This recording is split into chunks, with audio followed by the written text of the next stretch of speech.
వాళ్ళు కూడా వాదనలు వినిపించారు. 200 పేజీల కౌంటర్ కూడా గవర్నమెంట్ వైపు నుంచి దాఖలు చేసిన తర్వాత జడ్జి గారు మొత్తం వాదనలు విన్నారు. జడ్జిమెంట్ రిజర్వ్ చేసి పెట్టారు 31 తారీఖున. నేను ఏసీబీని ఏం కోరుతా ఉన్నానంటే, అదేవిధంగా గవర్నమెంట్ ఏం కోరుతా ఉన్నానంటే, జడ్జి గారు రిజర్వ్ చేసి పెట్టిన తర్వాత తీర్పుని మనం వెంటనే తొందరపడి, నేను ఎక్కడికి పోయేది లేదు, ఎక్కడికి తప్పించుకునేది లేదు, తొందరపడి మీరు అనవసరంగా ఎందుకు ఈ హడావుడి చేస్తున్నారని అడిగాను. ప్లస్ ఇప్పుడు నేను అయినప్పటికీ చట్టాన్ని గౌరవించే పౌరుడిగా, రాజ్యాంగాన్ని గౌరవించే పౌరుడిగా వాళ్ళు పిలిచారు కాబట్టి వచ్చాను.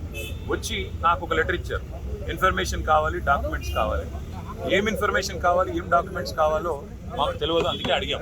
అడిగితే ఇప్పుడేమో వాళ్ళు లేటెస్ట్గా ఏం చెప్తున్నారంటే, మీరు ఒక్కరే రావాలి, లాయర్స్ రాకూడదు. ఆల్రెడీ తీర్పే అక్కడ పెండింగ్ ఉన్నది కాబట్టి మా లాయర్స్తో వస్తే మీకేం ఇబ్బంది అని అడిగితే సమాచారం ఇవ్వడం లేదు. దాంతోపాటు ఇంకా ఏమంటున్నారంటే, మీరు ఒక్కరే రావాలి. నాకు ఒక్కరే రావడానికి ఇబ్బంది లేదు, కానీ ఒక పౌరుడిగా నా ప్రాథమిక హక్కులకు కూడా భంగం వాటిల్లకుండా చూసుకోవాల్సిన బాధ్యత నా మీద ఉంటుంది. అందుకే పోలీస్ అధికారులు అడిగాను, ఎక్కడన్నా లిఖితపూర్వకంగా ఉందా నా లాయర్ రాకూడదని, దయచేసి ఉంటే ఇవ్వండి అన్నాను. సో వారు సంప్రదిస్తున్నారు.